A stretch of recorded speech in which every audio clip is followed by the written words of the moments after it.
Good afternoon, boys and girls. Today we'll be reading Incredible Ned by Bill Maynard and Frank Keeswick. Incredible Ned. You could see what he said. Everything that he spoke appeared over his head, or right next to his chair, or a few yards away. And his friends would all shout, "We can see what you say." When Ned said gorilla, the kids all jumped back, for they saw a gorilla and feared an attack. And when Ned said bananas, bananas were there on the stove, in the sink, and in his hair, everywhere. If a word that Ned said was the name of a thing, then that thing might float by on the end of a string. He could say and, or, and have nothing to fear. It was words like baboons that made baboons appear. It started when Ned was a child of one. His father came home and asked, "What has Ned done?" And his mother replied, "Well, it may sound absurd, but today was the day that I saw his first word." "You saw his first word? You saw his first word? You saw his first word? Don't you really mean heard?" Ned's problems began on his first day of school. Every time that he spoke, he felt more like a fool. When the things that he said appeared over his head or on top of his desk or a few rows away. Then his classmates would shout, "We can see what you say." When Ned said giraffe, you could see a giraffe, and his neck was so long it made everyone laugh.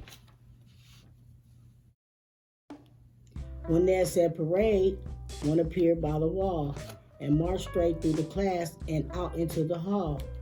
No wonder the children didn't get their books read. It was so much more fun to just watch what Ned said. Then his teacher complained, "We're not getting work done." With young Ned in the class, school was much too much fun. "I can't get him to stop. Every day it gets worse. I will have to get help. Ned must go see the nurse." "Are you sick?" asked the nurse. "Are you blowing your nose? Have you started to sneeze? Are there pains in your toes? Have you eaten too much? Have you had any spills? You might need some time off, or you could just need some pills." "Some pills," said poor Ned, and the room quickly filled with some 4,003,200 pills. Pills that covered the desk and the chairs. What was worse, there were so many pills that they covered the nurse. "I can't help," said the nurse, "though I'm glad Ned stopped. He's not sick, it's a trick. Let the band leader try." Maybe Ned's a musician. The band leader thought. He might sing, he might play, he just needs to be taught. When he asked Ned to name all the things in the band, all the things filled the class. There was no place to stand. "I can't cure him," he said, "and I think I know why. It's his words, not his notes. Let the French teacher try." "Zut," said the French teacher. "Ned needs things to say. Words like bonbon for candy and jura for play." But when Ned said bateau, that the French word for boat, you could see bateau, it was real, it could float. And when Ned said voiture, the French word for car, the class saw a voiture. This was going too far. Ned's poor teacher was at the end of her rope. So far, no one had help, but she had one last hope. For there was one last someone who wasn't the same, so she made one last call, and the principal came. The principal, wow, that made Ned feel real sad. When the principal comes, then you know things are bad. In your school, she's the law.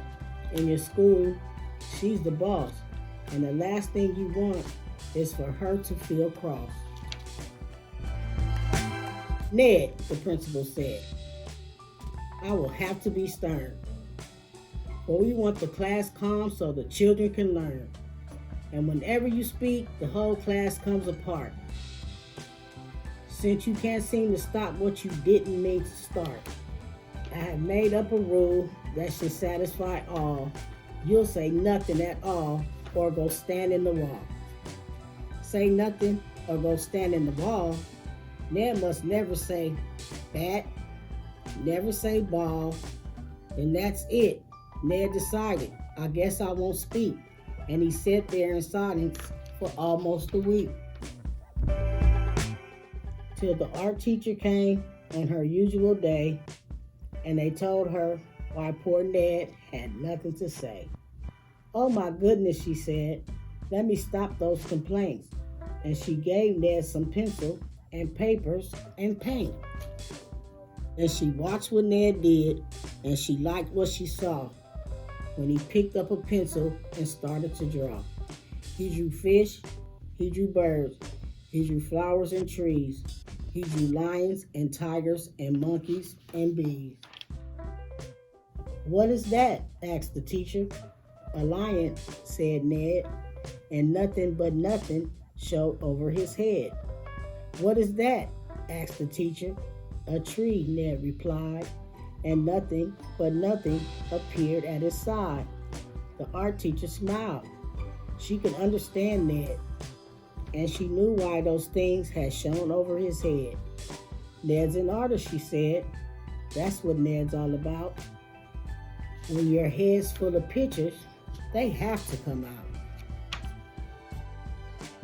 Now, to show those great pictures that lived in his head, Ned didn't need to use words. He could draw them instead. Because painting and talking are equally real. They're just two different ways to show folks how you feel. And as long as Ned colored and painted and drew, he could speak just like me. He could talk just like you.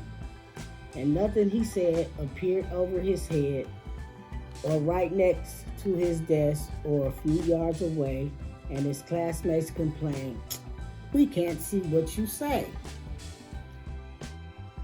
But at times, when young Ned is at home late at night, when he's opened his window and turned out his light, with his pens put away and all his paints on the shelf, when he's sure he's alone, he'll say moose to himself, and a moose will appear at the foot of his bed, and he'll know that he is still Incredible Ned.